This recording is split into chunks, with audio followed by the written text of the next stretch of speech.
Geopolitics for Beginners by AZLAN ADNAN, M.A. Thursday, 19th of February, 2026.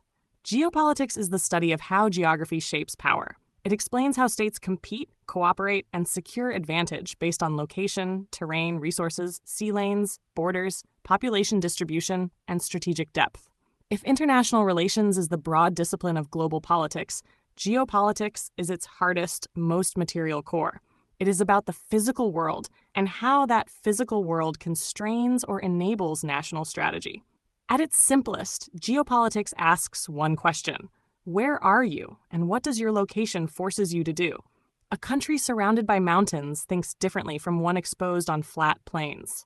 A state that controls a choke point thinks differently from one dependent on it. A nation with deep water ports and open ocean access thinks differently from a landlocked state. Geography does not determine everything, but it sets the playing field. The foundational concept in geopolitics is space. Space includes land, sea, air, and today, increasingly, space, orbit, and cyberspace. Classical geopolitics focused heavily on land and sea because they shaped armies, trade, and empire. Modern geopolitics still begins there, but it now integrates satellite systems, undersea cables, and data routes as strategic terrain. A second key concept is power projection. This is the ability to move military force beyond national borders and sustain it. Power projection depends on geography. States with coastlines, strong navies, logistics hubs, and friendly bases can reach farther. States without these advantages must rely on regional defense, alliances, or asymmetric tools such as missiles and drones. A third concept is strategic depth. This refers to the physical distance between a country's vital centers and potential invasion routes. States with large territory can trade space for time during war. States with small territory cannot. This difference shapes threat perception. It helps explain why some countries prioritize buffer zones, spheres of influence, or forward defense. A fourth concept is the choke point. Choke points are narrow passages through which trade and naval power must pass. The Strait of Malacca, the Suez Canal, the Bab el-Mandeb, the Bosporus, the Panama Canal, and the Strait of Hormuz are among the most important. Control of choke points gives leverage. Vulnerability to choke points creates insecurity. Much of global energy security, trade stability, and naval strategy revolves around these few geographical valves of the world economy. A fifth concept is the rimland and the heartland. These are frameworks rather than physical facts, but they remain influential. The heartland is the continental interior of Eurasia. The rimland is the coastal belt around it. This distinction became central because Eurasia contains the world's largest population, most of its industrial potential, and historically the main theaters of great power rivalry. Geopolitics also relies on the concept of sea power. Sea power is not only about navies. It is about maritime commerce, merchant fleets, ports, shipbuilding, undersea infrastructure, and the ability to secure sea lanes. Sea power is a multiplier because it enables trade, movement, and distant influence. Land power, by contrast, is about controlling territory, borders, and interior lines of communication. Great powers often seek a balance between land and sea capabilities, but geography pushes them toward one orientation more than the other. Another essential idea is the balance of power. In geopolitical terms, balancing often takes a geographical form. States ally with neighbors to block expansion. They support buffer states. They contest frontier zones. They fight proxy wars on the edges of their regions to prevent rivals from gaining strategic footholds. This is why borderlands and transitional regions often become the most unstable areas in the world system. A major modern concept is the Indo-Pacific. This is not just a label. It is a strategic map that links the Indian Ocean to the Western Pacific, integrating energy routes, trade flows, naval deployments, and alliance structures. The Indo-Pacific framing matters because it reflects how states increasingly see maritime Asia as one connected strategic theater. It also reflects the centrality of the Strait of Malacca and the South China Sea as the hinge between two oceans. Geopolitics also includes the concept of resource geography. Resources are not evenly distributed. Oil, gas, rare earths, water, fertile land, and critical minerals cluster in particular regions. This shapes trade patterns, dependency, and vulnerability. It also shapes conflict. Competition for resources can be direct, but it is often indirect, expressed through influence campaigns, infrastructure projects, and long-term supply contracts. A newer framework is geoeconomics. This refers to the use of economic tools for strategic goals. Sanctions, export controls, investment restrictions, currency leverage, technology bans, and supply chain relocation are now core instruments of power. In many cases, geoeconomics achieves what military force cannot, or achieves it at lower political cost. The modern world increasingly sees economic war operating alongside conventional deterrence. Technology has also reshaped geopolitics. Undersea cables carry most global internet traffic. Semiconductor supply chains determine military and industrial competitiveness. Satellite navigation and reconnaissance are vital for modern warfare. Artificial intelligence, cyber operations, and drone systems have altered the meaning of distance, detection, and battlefield advantage. Geography still matters, but the geography of modern power includes data, bandwidth, and access to high-end manufacturing. To understand geopolitics, beginners should know the leading classical thinkers and what they argued. One of the most important is Alfred Thayer Mahan.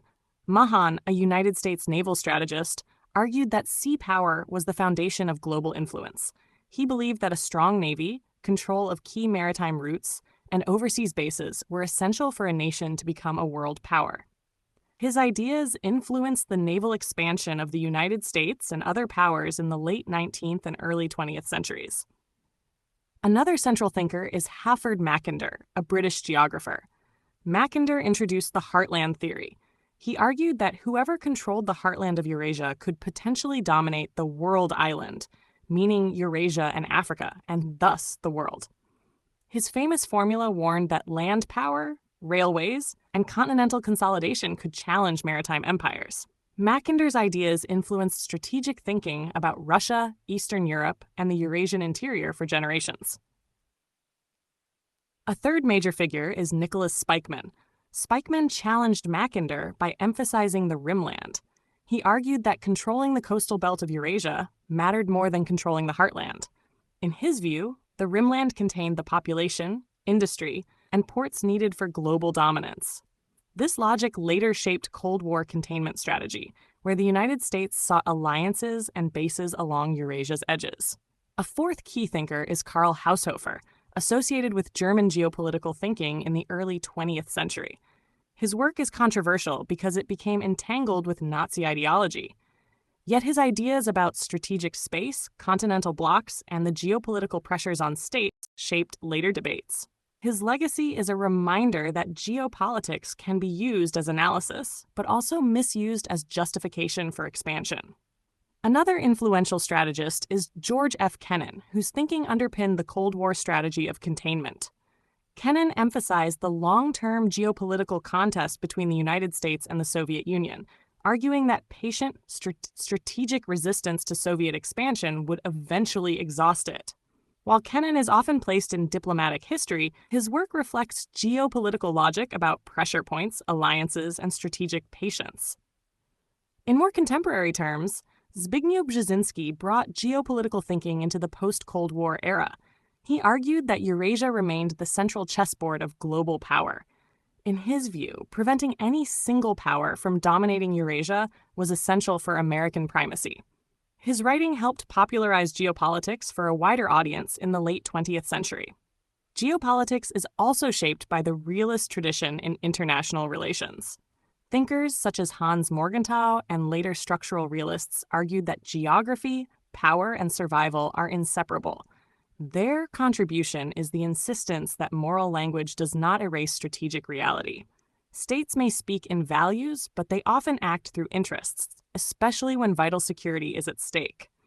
For beginners, it is also important to understand what geopolitics is not. It is not conspiracy. It is not fortune-telling. It is not a claim that geography makes war inevitable. Geopolitics is a structured way of thinking about constraints, incentives, vulnerabilities, and opportunities. It explains why some regions become permanent flashpoints, why alliances form where they do, and why certain trade routes and islands attract outsized attention. The most useful beginner framework is to think in layers. First, map the geography: borders, terrain, choke points, and distance. Second, map the economy, trade routes, resources, and supply chains. Third, map the military, bases, logistics, and access routes. Fourth, map the political system, alliances, rivalries, and domestic constraints. When these layers align, a state becomes strong. When they conflict, a state becomes vulnerable. Geopolitics remains essential because the world is returning to great power competition. The global system is becoming more multipolar. Economic interdependence is being weaponized. Technology is fragmenting into rival ecosystems. Meanwhile, the physical world has not changed. Geography still channels trade, shapes military movement, and creates permanent strategic choke points. For a beginner, the final lesson is clear.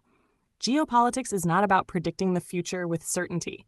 It is about understanding why states fear what they fear, why they value what they value, and why the struggle for advantage tends to cluster around the same regions, routes, and borderlands across centuries. Geography is not destiny, but it is always present.